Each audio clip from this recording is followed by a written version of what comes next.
São João Santana, Mônica Regina Cunha Moura, Vinícius Veiga Borim, Marcelo Rodrigues, Maria Lúcia Guimarães Tavares e Benedito Barbosa da Silva Júnior são os temporários. Doutora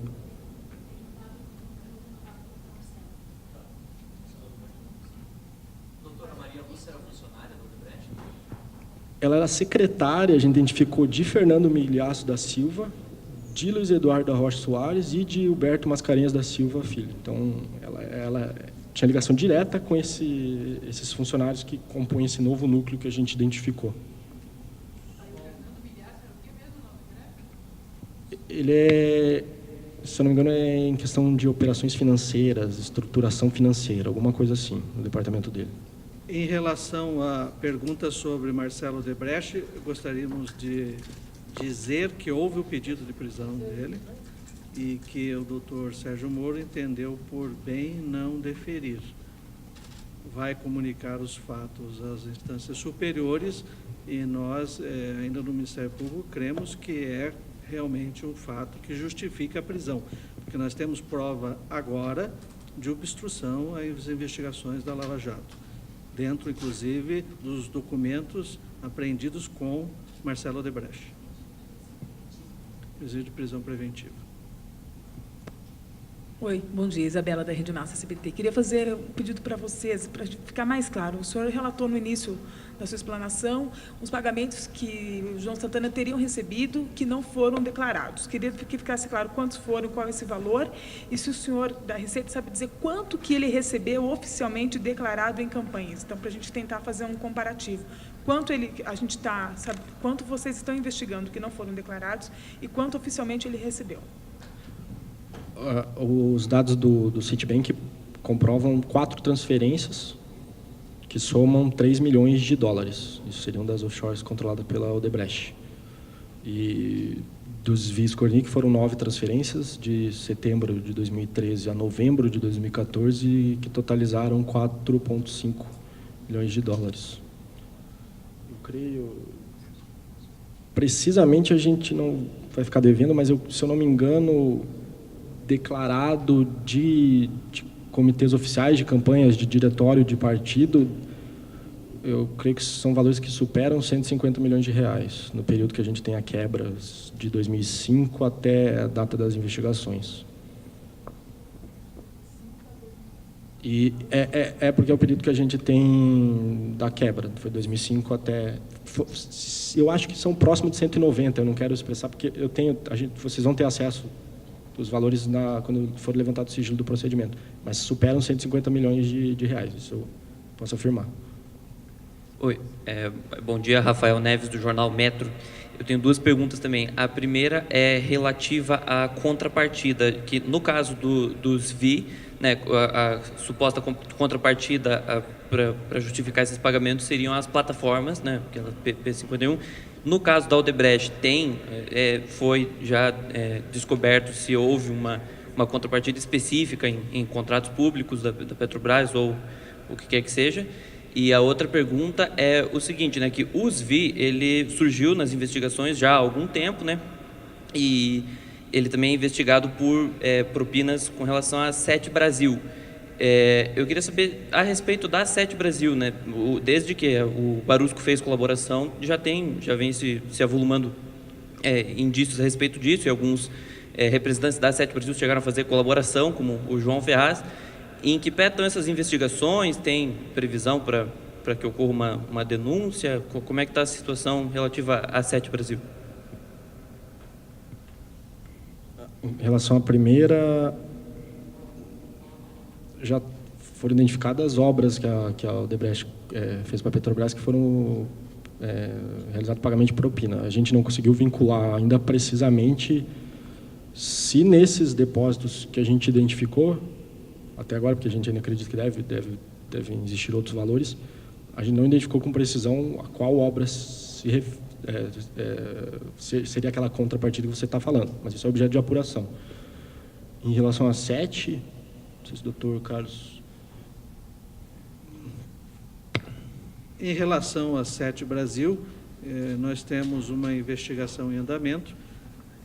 A empresa tem procurado colaborar conosco Nós temos pequenas discussões ainda teóricas a respeito da denúncia, porque a Sete Brasil é, em suma, uma empresa privada.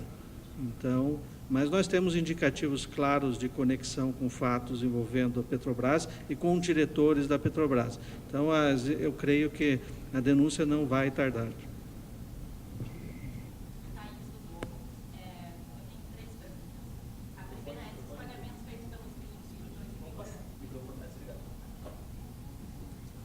Thaís, do Globo.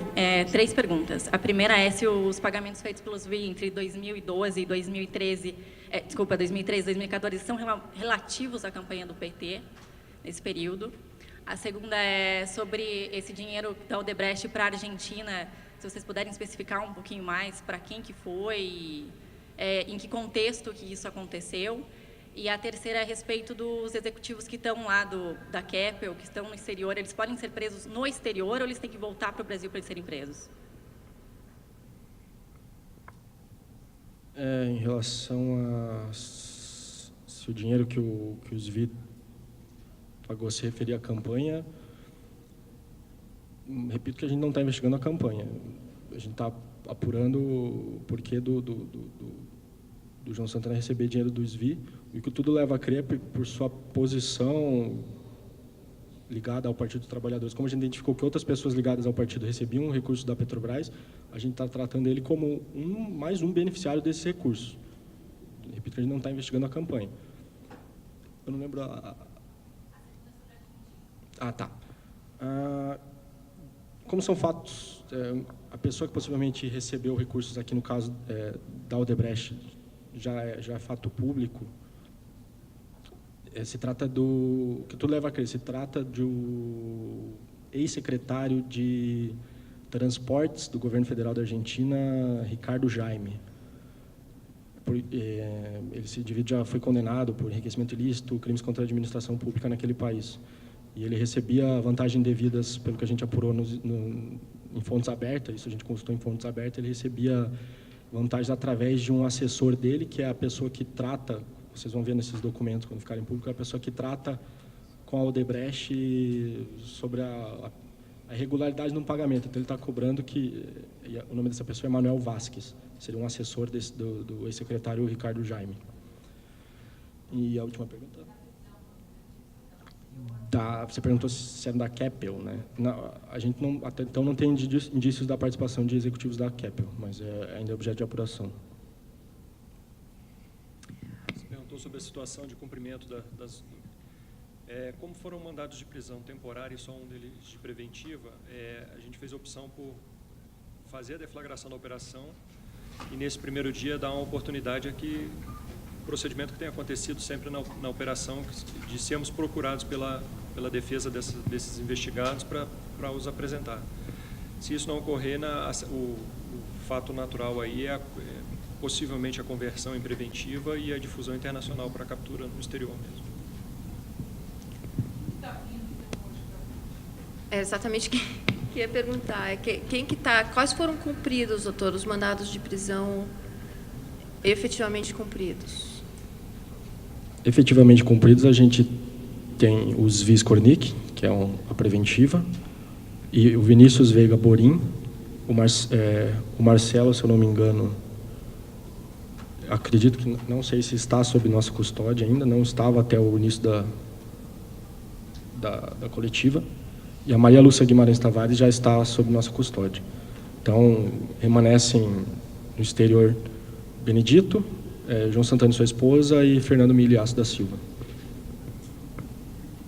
Ana Zimmermann, da RPC. Mais uma questão. Vocês falaram no começo sobre bens apreendidos, lanchas, quadros, inclusive bloqueio, sequestro desse apartamento, né, que há indício que foi pago com dinheiro ilegal, por isso que foi sequestrado, né? Com quem exatamente estavam esses bens e eles vêm para cá? O que vai ser feito com eles? Os Vis Kornick, foram apreendidos arrecadados diversos veículos de valor elevado. Acredito que uma lancha já foi arrecadada. O maior volume dos bens ligados relacionados com o Ziwi e sua família. Então, tem uma série de carros, uma coleção grande de carros antigos, obras de arte, lanchas, algum dinheiro apreendido em um dos alvos em São Paulo, obras de arte em 3 ou 4 locais. A gente ainda não tem como fechar isso, mas dentre as últimas fases é aquela que a gente vai ter mais material apreendido no dia da operação. Tem bastante coisa, embora não tenha dinheiro em espécie, é algo em torno de R$500 mil só. Em bens vai ser bastante coisa.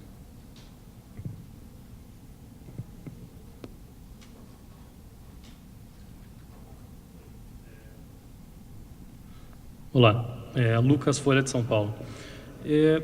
Vocês comentaram sobre o caminho não pela Suíça, mas sim pelos Estados Unidos, para acessar essas contas que eles... eu gostaria de saber mais detalhes disso. Eles são obrigados, é um tratado internacional, como que é? E é um caminho que vocês antes não estavam usando e agora será mais fácil de utilizar? É um caminho mais fácil, mas ele tem algumas peculiaridades. A gente tem apenas no extrato a identificação do depositário e do beneficiário. Então, a gente identificou com esses documentos que vieram dessa conta correspondente, da conta da Suíça do João Santana, diversos depósitos e também recebimentos de outras offshores ainda não identificadas. Pelos Estados Unidos, não virão esses documentos de quem sejam os beneficiários de tais offshores. Então, ele é célere, mas ele nos ajuda quando a gente já tem conhecimento de quem é o beneficiário da determinada offshore. No caso, sabíamos que o Zui era proprietário da Deep Sea Oil Corporation e sabíamos que a offshore utilizava a Cleanfield e a Innovation, entre outras, mas essas são as que a gente identificou.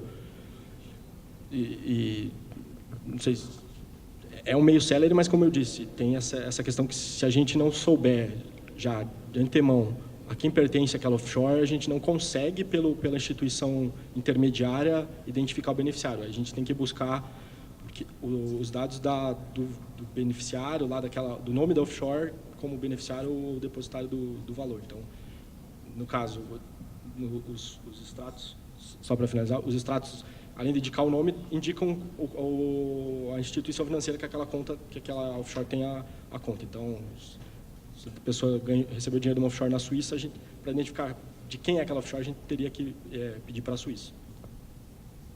Gostaria de acrescentar que estas colaborações são baseadas em tratados internacionais de combate à corrupção e à lavagem de dinheiro. Nós temos um apoio muito grande, tanto das autoridades suíças, mas também das autoridades americanas, e estamos buscando apoio nos lugares em que nós estamos identificando pagamentos também de corrupção ou pagamentos de Caixa 2 para campanhas eleitorais. Bom dia, Alana, do Portal G1. Eu queria que repetisse qual é a justificativa para esse novo pedido de prisão do Marcelo Odebrecht.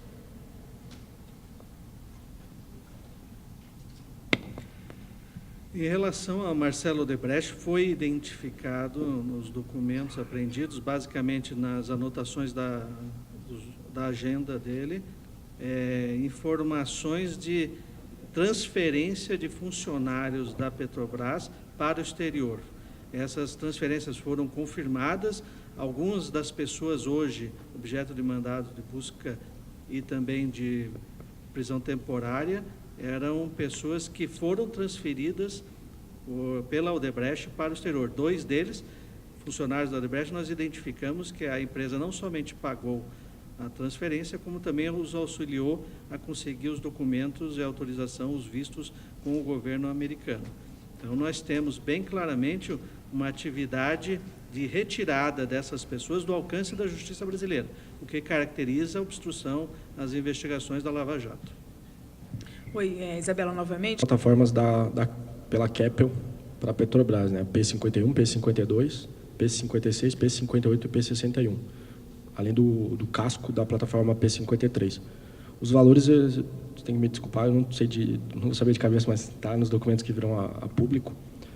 Se eu não me engano, não sei se é um desses contratos, eu acredito que seja da P56, mas tem que ser confirmado. O contrato inicial com a Petrobras superava o valor de $1 bilhão. Então, os valores que SVI operou são baseados em porcentagens, como o esquema da operação descortinou, né? São valores bem expressivos de pagamento de vantagem devidas. Em relação aos equipamentos, foi analisado no material apreendido lá na 9ª fase, no começo do ano passado, que o SVI estava tratando do pagamento de, se eu não me engano, um aparelho, não sei se era uma esteira, peço desculpa também, mas será confirmado no material que virá a público, no valor de R$25 mil em favor do Renato Souza Duque. Também ficou comprovado nas investigações que não era só repasse de dinheiro, transferência bancária ou dinheiro em espécie. Esses operadores também pagavam davam outros bens, como contraprestação da vantagem devida para os diretores, para os gerentes. Obras de artes, nesse caso, um aparelho de ginástica. Em relação ao pagamento de reformas na casa de Armando Trípode, que hoje ainda é funcionário da Petrobras, a gente vai intimar os representantes da empresa que fez esse serviço para que esclareçam, porque no conteúdo que a gente analisou também no material apreendido do SVI, mostra que essas pessoas participaram das reuniões e que ficou estabelecido que e as reuniões dão a entender que Armando Trípode estava presente e tinha total ciência de que os valores seriam pagos por SVI.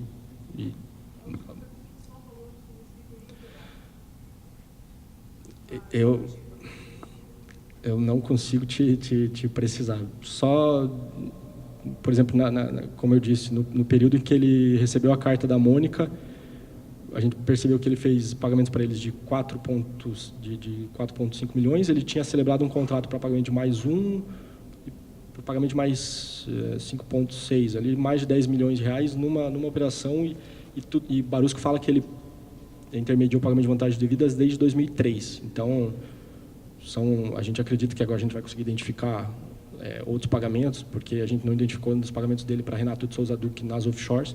A gente identificou esse pagamento de vantagem através dessa compra da academia, mas a gente pode concluir já que são valores bem expressivos. Trata-se de um operador que a gente acredita atuar faz bastante tempo na Petrobras. Doutor, queria só recapitular rapidamente quais documentos que a esposa do João Santana rasurou e em que momento, por qual motivo? Na carta ela fala que para celebrar um contrato com os SVI, para justificar o recebimento dos valores que viriam a ser pagos, ela manda um contrato que ela considera muito burocrático, vocês vão ver, para cópia, para eles usarem como base para aqueles pagamentos que seriam efetuados. E ela arrisca com uma caneta, assim, é um ato bem mal feito, o nome da empresa, que a gente identificou que é Cleanfield, e o endereço, que a gente identificou que é o mesmo endereço daquela instituição financeira da Antigua e Barbuda, que fez a gente puxar esse outro elo da investigação, que foi os operadores da Odebrecht.